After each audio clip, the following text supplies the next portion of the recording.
Hi everyone, this is Thomas Pepin NHL Talk. I'm Thomas Pepin, and today we're going to talk about the NHL. So, the subject of today is if John Tortorella can get the Flyers into the playoffs this year. So, we're going to have a look at his track record as an NHL coach. We'll take a look at the team and determine if the team's good enough and if he can get them over the hump, basically. So that's the plan for today. Sorry, just one sec. All right. So first, I think what we'll do is have an overlook or an overview of John Tortorella, his track record, stats as a coach, team, and then we'll take a look at teams prior to having him there, and then the performance after he gets there. Uh, Again, I don't know the answers to these questions. It's always done on the spot. Um, so we kind of discover the answers together here. So, um, yeah, so let's get started. Of all coaches in the NHL's history, John Tortorella ranks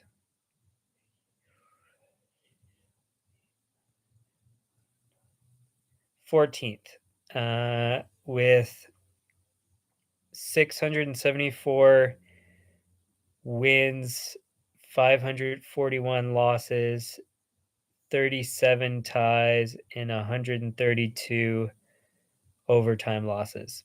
So, relatively decent stats. Since it doesn't give the number for him here, I'll do the calculation. So his wait, is that right? Yeah. So his winning percentage is 48.7%. So not the best. But his points percentage is obviously going to be above 500 because 674 wins, 541 losses. So so he's a winning coach by enough of a difference. Spread out over all his teams, it's not that much. So you kind of have to consider when he's had bad teams versus good teams and his impact on those stats. So anyway, so that's kind of a starting point here. He started coaching in 1999 with the Rangers, just a short stint there, and then started his time with Tampa the following year. Missed the playoffs his first two seasons as a coach. I should say his first year in Tampa, he was a mid-season replacement there. But yeah, so missing the playoffs in that case, not surprising because typically you'll be taking over a bad team. Of course, we'll have a look at that. Following year, missed the playoffs, then went to conference semifinal, won the Stanley Cup, then conference quarterfinal,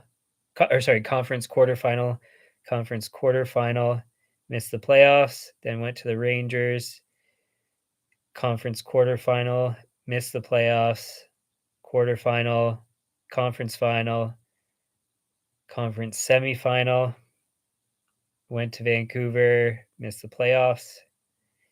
Columbus, missed the playoffs first year, then first round, second round, first round, missed playoffs, and then now in Philly. So of all his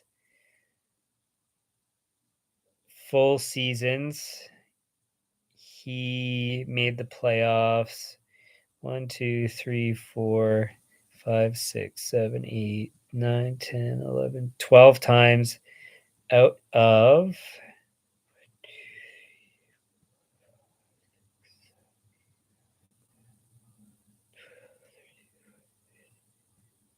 18 years, if I got that right. So yeah, he's got a decent track record of making the playoffs. Um, so relatively high quality coach, at least from performance. One Stanley Cup, um, only one conference final, so doesn't tend to go too deep. Again, it all depends on the teams, but of course he's important in that too. Um, so at least he can get teams into the playoffs, which is a good start. So that's kind of his history there. Um, Now, of interest, we'll just take a look at the teams he had inherited. So in Tampa,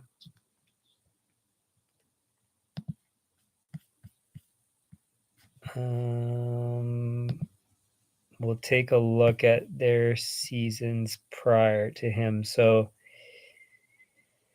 they were 14th in the Eastern Conference, so right at the bottom before he went in.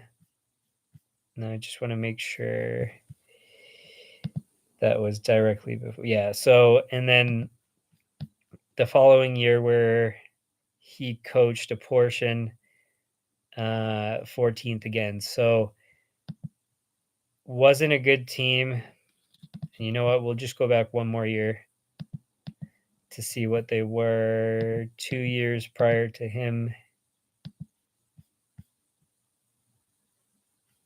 They were last in the Eastern Conference. So essentially, he inherited a really bad team. And then, again, this isn't a scientific approach to the whole analysis, but uh, we won't have a look at roster changes because obviously those would have had an impact on team performance and how it went uh, from that bad team to a good team. Um, so we'll just ignore that. Just exclusively look at if they were performing before and then performing after he came in. So uh, they were a bad team, and then had one full year missing the playoffs. Which, of course, inheriting a bad team, that's going to happen. That's not surprising. You can't turn around a team in 1 year necessarily, which is going to be one of the questions with Philly.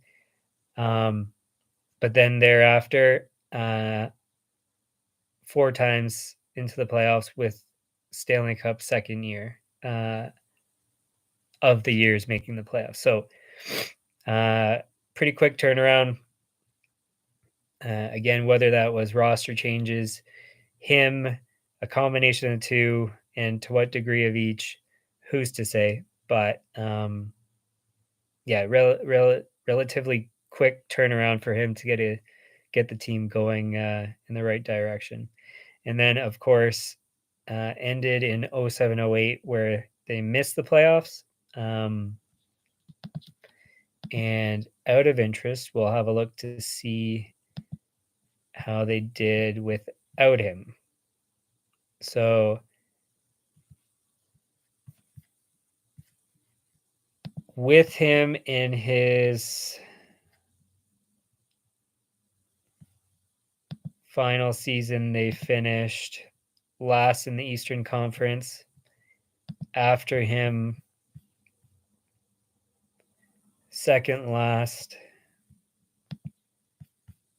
and 12th. So basically, the team didn't perform better after. So that gives you, again, don't know about roster changes. That gives you an idea that In all likelihood, the team wasn't good at that point, so it can't be rested wholly on him, because otherwise, a new coach should have been able to increase their performance and get them into the playoffs again. Um, so looking like he did a good job in Tampa there. Going over to the Rangers, his he was a mid-season replacement in 08, 09. Rangers made the playoffs with him there. They went 12-7-2 with him as the coach. So don't know off that if he's the one that got them over the hump finally to get into the playoffs.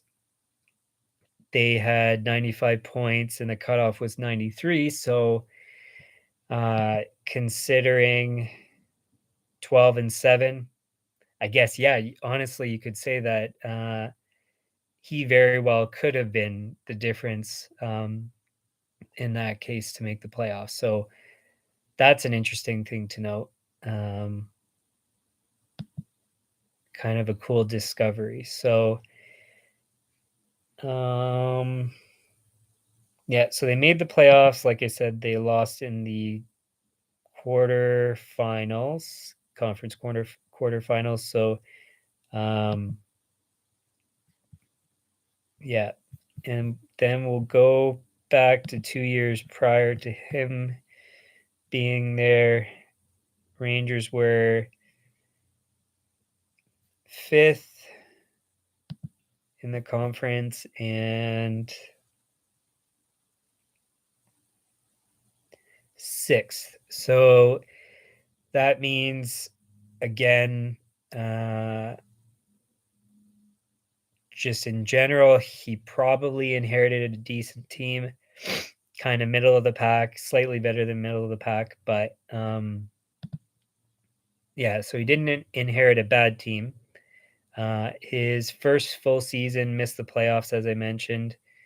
And then they were in the playoffs the next 3 years. So, again, not that bad. Now, we'll have a look after he departed. So, next year after he left the Rangers, finished second in their division. And then first. So they were good after he left.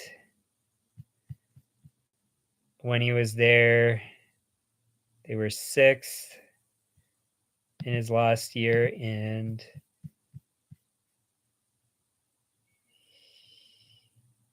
first. So more or less had a good team, left the team. I can't recall what caused him to leave the team, if it was a firing or yeah, so they fired him 4 days after they were eliminated. It's quick turnaround to get rid of a guy. Kinda, maybe a bit mean, but whatever. Uh, so, yeah, had a decent team, got them to perform. Not bad. Pretty good track record in New York. Vancouver.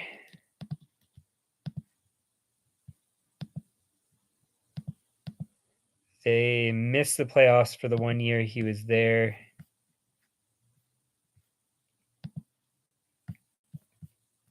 One year prior, they were third in their conference. 2 years prior, they were first. Now, again, don't know what happened with the roster. Maybe he could have been to blame for the bad season. In this case, don't know. And they finished third last in his year that he was there. So not very good. And after he left, second in the division.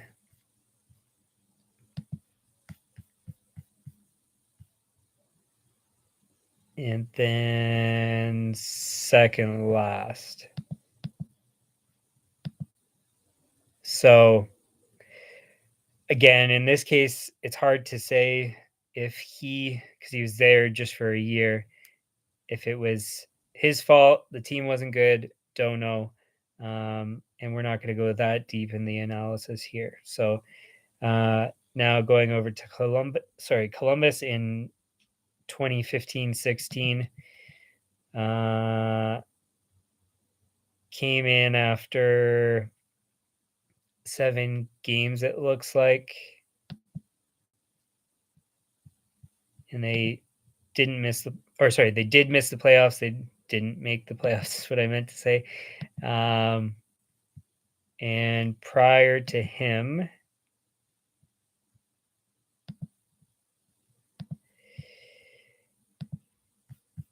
Columbus was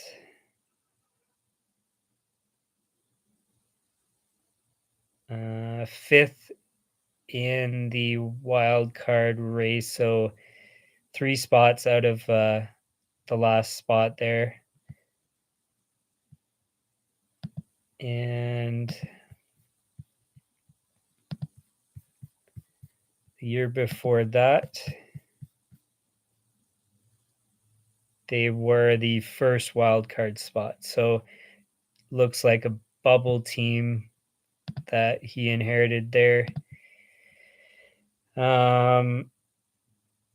Missed the playoffs, then made the playoffs 4 years straight, and then missed the playoffs in his last year.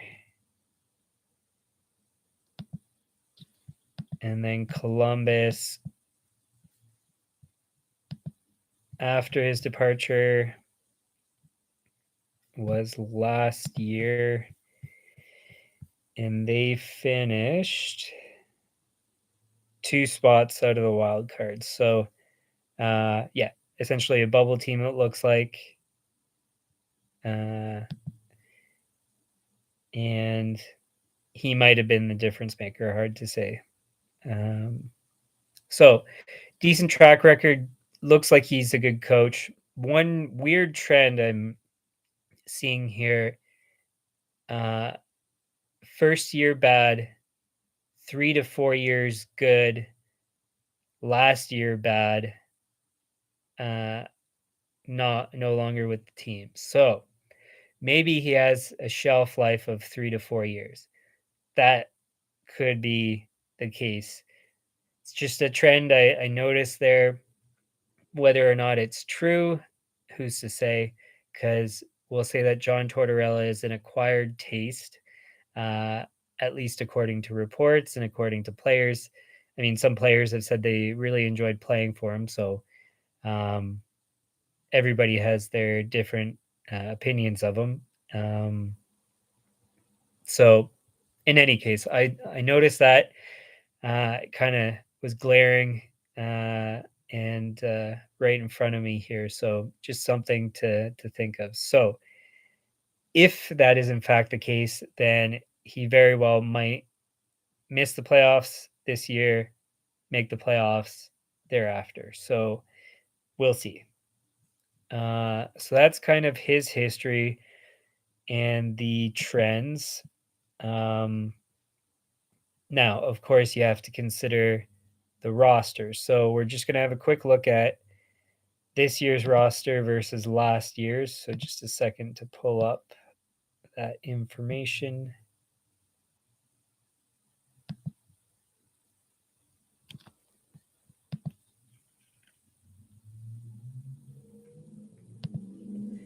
Okay, so bear with me here. I'm just going to scan through and mention names that are missing from last year. So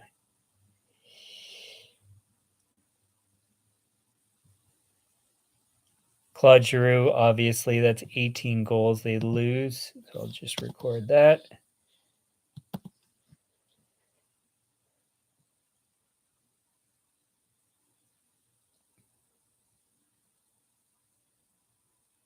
Oh, and one thing I'm just gonna make this comment, now since I noticed it. So their highest goal scorer was Van Riemsdyk, James Van Riemsdyk, 24 goals.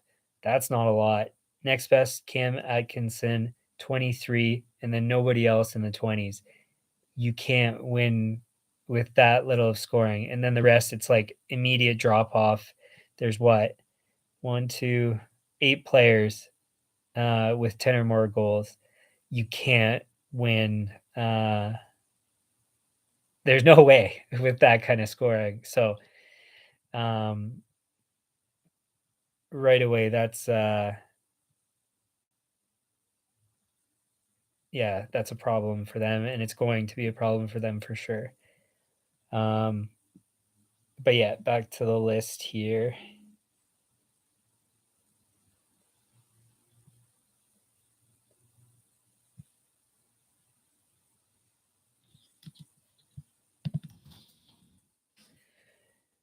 So Nicholas Delorier is new.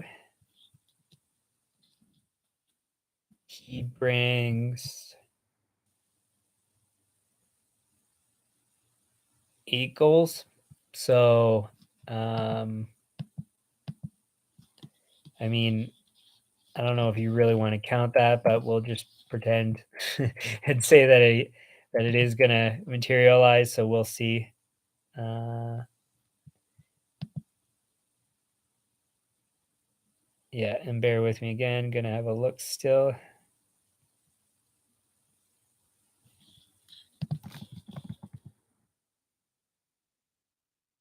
They lose Oscar Lindblom. 12 goals from him. Not looking good so far.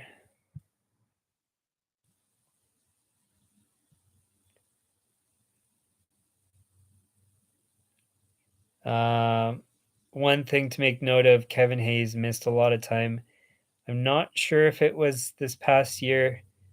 I believe it was with his brother's passing. Uh, my condolences, of course, to him. So I can't recall if it's injury that both, but in any case, they missed him as an important part of their roster for a chunk of the year, almost half of the year. So um, yeah, so obviously some of the goals are going to increase from that. His previous years missed a chunk of time too. 12 goals in 55 games, 69 games previously, 23 goals. And he kind of hovers around 15 to 18 goals a year, probably when you average it out. So, um, yeah, so maybe you get a couple extra goals. We'll just add in an extra 5. Um, assume that he'll be able to put those together. And bear with me again.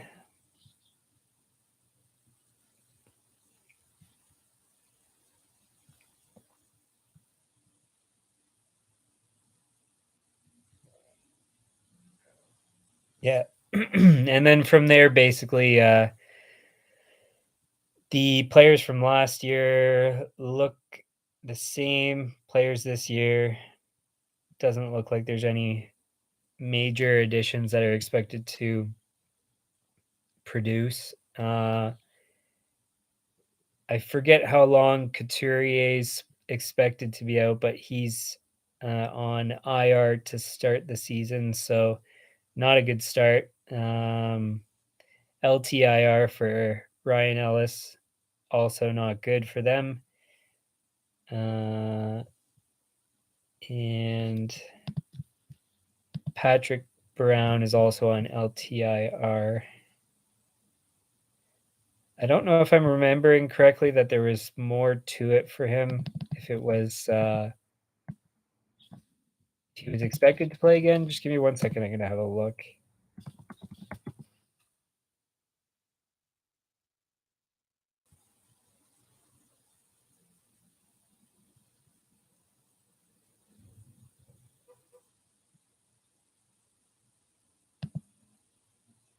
No, so it does look like he's coming back. So Brown is still considered week to week after undergoing back surgery this offseason. So I guess he's expected back. So we'll see. So given that, basically same roster, doing the math there, they've essentially lost 17 goals from substitutions and then factoring in the additions there. So they already weren't scoring, and then they're going to score even less. So doesn't look very good for Philadelphia here. Now, for your information, I'm just going to pull up my algorithm here from last year and this year, and we'll have a look at what they were last year and then what they're expected this year to me. So last year, I had their expected scoring as 12th, which is quite good.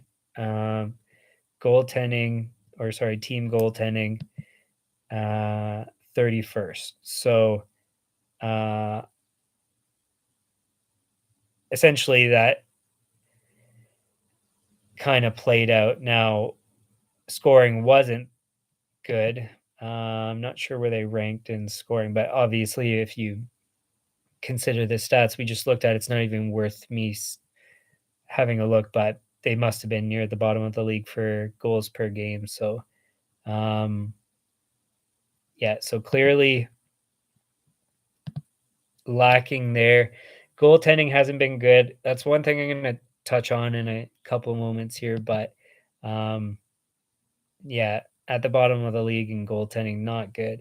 And then this year I have them 22nd expected scoring, 27th for expected goaltending. So not good enough, definitely. So we'll see. But as far as I can tell, they are lacking. And then based on the quick analysis we saw there of players coming in, players going out, that says the same story. So, yeah, so it doesn't look like they'll make the playoffs. In my predictions, I put them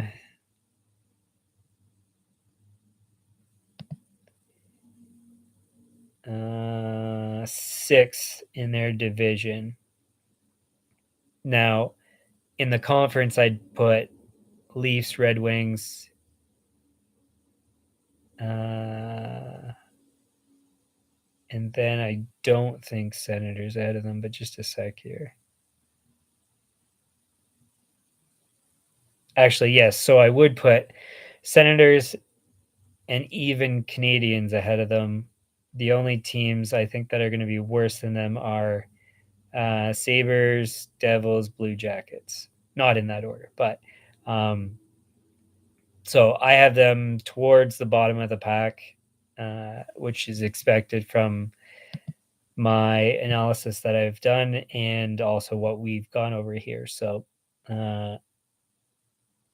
so what I would say, obviously, from my predictions, is that they're not going to make the playoffs, and also that John Tortorella is not going to be the difference maker. So that kind of answers the question of the stream here. If Tortorella can get them into the playoffs. So I'd say no. Now, this is where, excuse me, it goes to what I briefly commented on, which is goaltending. Now, what I think is the wild card here is some combination of Tortorella and goaltending. That could make them make the playoffs. Now, their backup here currently says it's Samuel Urson, which I've not heard that name before. Philly draft pick. Played in the Swedish league, I believe. Yeah, Swedish Hockey League. Prior to last year, and then played last year 5 games for the Flyers farm team. So yeah, not looking promising with the backup, but again, the wild card here is Carter Hart. So he had in 18-19 917 save percentage, 914 in 1920. And then 1920 was the year that he had that really outstanding playoff performance where he had a 926 save percentage. So he has the pedigree, played for Team Canada in the juniors, was very good in the juniors, if I recall correctly. He's got really good pedigree.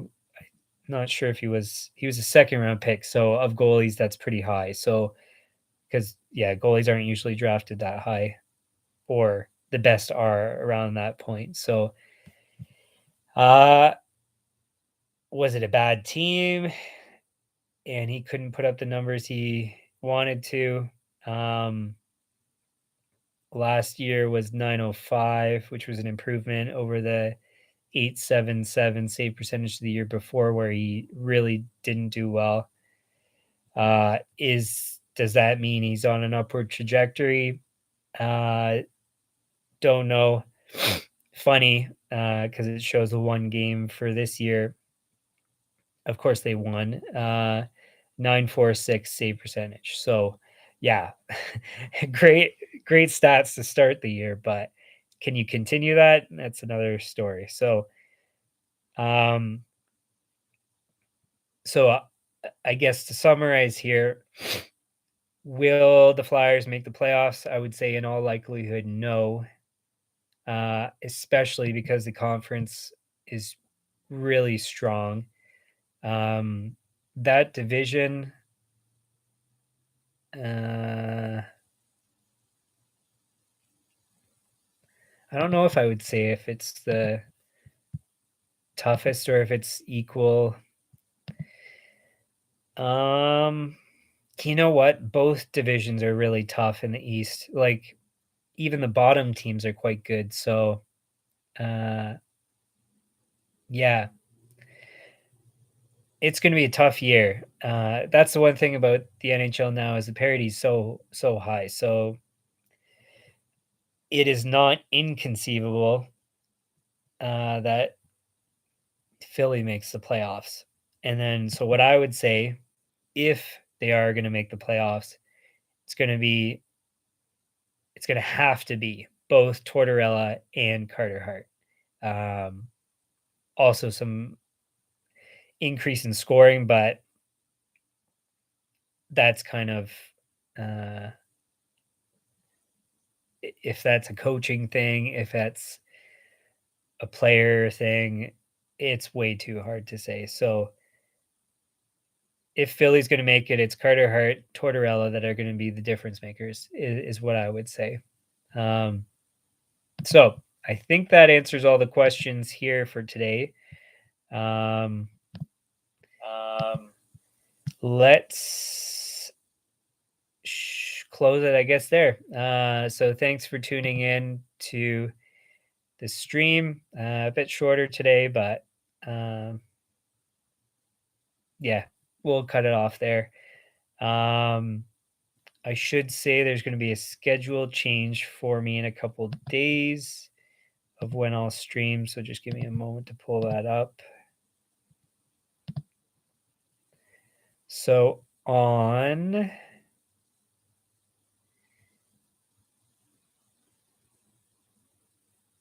Tuesday next week, the stream's going to be at 6 p.m. Eastern, all days before that. So from now until Monday inclusive, still 5 p.m. Eastern, and then Tuesday 6 p.m. And then after that, well, I might as well tell you now since I'm on the subject.